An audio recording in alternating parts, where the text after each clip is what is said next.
Hey tribe, welcome to HG Designs Crochet. I'm Heather and this is the next part in my granny square series of tutorials. Today we are going to learn how to make the half granny square or the granny square triangle. Now these have lots of uses and I actually have used them in one of my designs. This is called Invested and it is a vest made of, or a tank top made of granny squares, and I used the half or granny square triangles to create the neckline. Now to make a granny square triangle you are going to need a hook. I'm using a 3.5mm. You're going to need some scissors and you're going to need a darning needle to take care of these ends.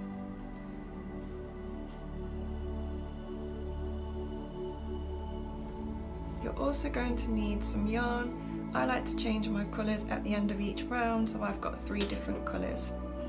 To start, take your first colour, make a slip knot and chain 3. 1, 2, 3. In the back loop of the first chain, which I held on to keep slightly larger, I'm going to slip stitch again to create a loop.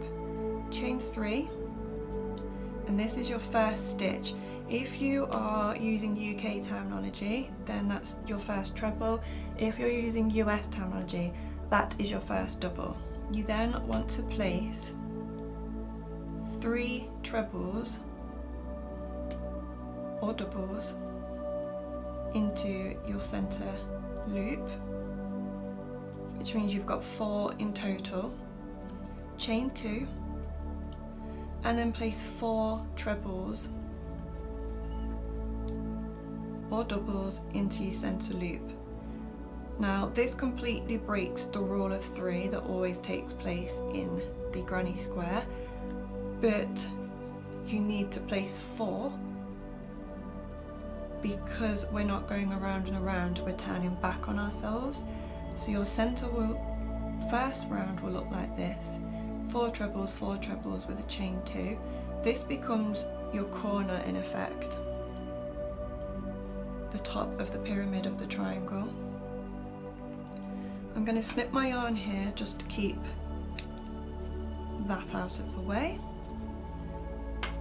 and I'm going to select my second colour,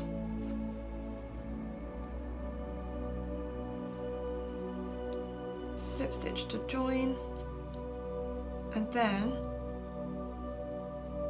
I'm going to turn the work and I'm going to chain 3. Then in between the first and second treble below, you want to place 3 trebles.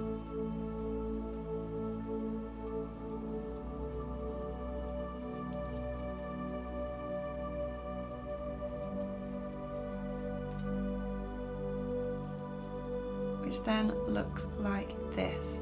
So that extra treble that we put in becomes the foundation for the triangle, which creates this straight line across the bottom here.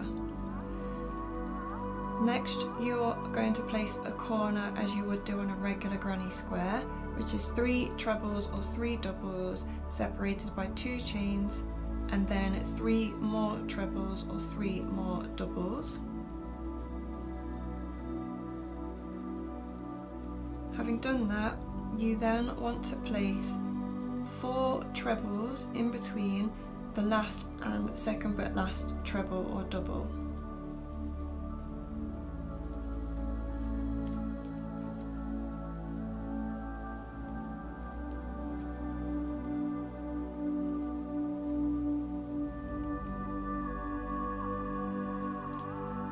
Your second round should look like this.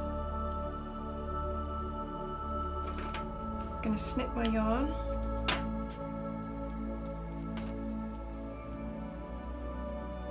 and I'm going to attach my third colour. By all means you can continue to use the same colour.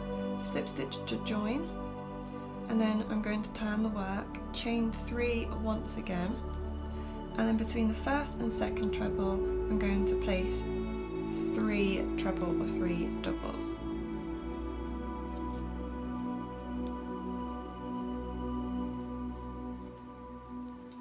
which means with the 3 chain to start we have a total of 4, like so.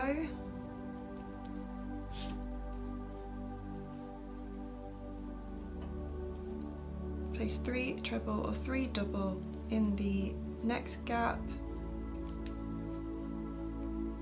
which brings you to the top of the triangle.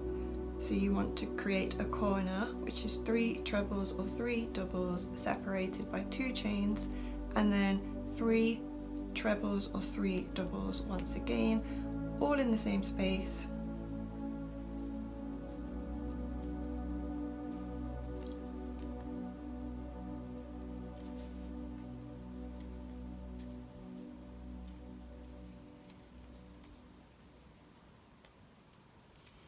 Then place 3 trebles or 3 doubles before you get to the last part. In between the last and the second but last treble or double, you need to place 4 trebles or 4 doubles.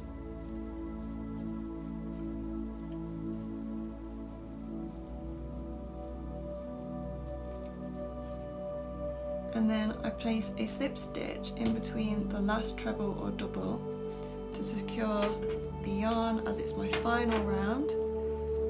Pull the yarn through, and there you have it. You have a 3 round granny square triangle or half square, and you can continue with as many rounds as you like. You can also make another one and slip stitch into these sections so that you have half of a square that's in one colourway and half of a square in another. So have fun playing around with all the different effects, and make sure you check out the rest of my granny square tutorial series because there's lots of great stuff there for you to learn. Okay then tribe, take care, happy making, see you soon.